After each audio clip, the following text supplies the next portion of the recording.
اخواني، السلام عليكم ورحمه الله وبركاته. تحياتي جميع اعضاء الصفحه ديال التجاره في المغرب. اليوم غادي نمشيو لاحد المتاجر الكبرى المعروفه مدينه الدار البيضاء باش نتاكدوا واش باقي كيتباع داك البسكوي ديال اوريو ولا لا، مع العلم بان داك البسكوي ديال اوريو فيه جوج ماركات، واحد الماركه كتصاوب في المغرب وماركه كتجي من اسبانيا. اللي في المغرب راه قالوا لك راه ما فيهش حتى شي حاجه حرام، ولكن داك البرودوي اللي كيجي من اسبانيا هو اللي مشكوك في الامر ديالو. حنا بغينا دابا نتاكدوا واش داك المنتوج اللي كيجي من اسبانيا واش باقي كيتباع هنا ولا باقي ما كيتباعش. باش نتاكدوا خصنا نمشيو لاحد المتاجر الكبرى اللي حنا دابا هنا طالعين في الدرو باش نمشيو للرايون ديال لي بيسكوي ديال لي كونفيسيون ونشوفوا داكشي اللي كاين. المهم ما عليناش، حنا دابا وصلنا للبلاصه فين كيتباعوا لي بيسكوي.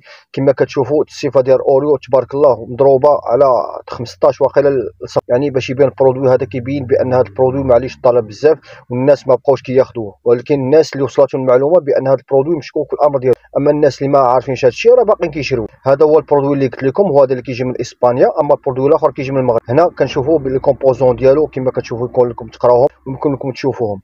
هنا كنشوفوا بان هذا المنتوج مصنوع في اسبانيا، يعني اسبانيا دوله ماشي مسلمه، وهذا هو اللي يقدر يكون مشكوك في الامر ديالو، مع العلم بان الشركه اللي في المغرب ما خرجت حتى شي تصريح كتوضح المواطنين ولا الزبناء ديالها شكون هو اللي فيه المشكل، او على الاقل تخرج بتصريح تنفي فيه بان هذه المنتوجات ما فيها حتى شي حاجه ديال لحم الخنزير او ما فيها حتى شي حاجه حرام. ونتمنى هذا الفيديو تبارطاجا، والسلام عليكم ورحمه الله.